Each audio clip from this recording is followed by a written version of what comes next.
ان فی ذلک لآیات للمتوسمین. څه علامه وه، څه دلیل د یوسف علیه السلام په قصه د لوط علیه السلام کې نعمتونه یې معطل کړل، چې نعمتونه الله هغوی معطل کړل، هلاک یې کړل الله. موږ چې نعمتونه معطل کړي ورځ تر بلې به هلاکیږو پسې هلاکیږو. راځئ نعمتونه راوباسو چې موږ دوام کوو که یې نه کوو. څه فکر کوئ طالبانو ورونو؟ زه تاسو ته بیا وایم، دغسې عقلي درته وایم، د افغانستان اسلامي امارت افغانستان ټولو معادنو ته سمه توجه وکړه، راویې ویستل.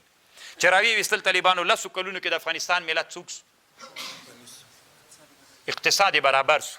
نو چې اقتصاد برابر سو، دا بیا د روسو، د لندنو، د پاکستانو، د ایرانو، د پلانو د استخباراتو جاسوس کیږي چې خان سي.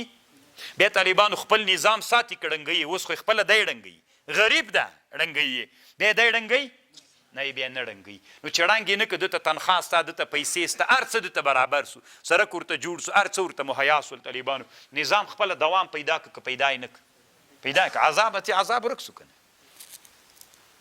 انه ان فی ذلک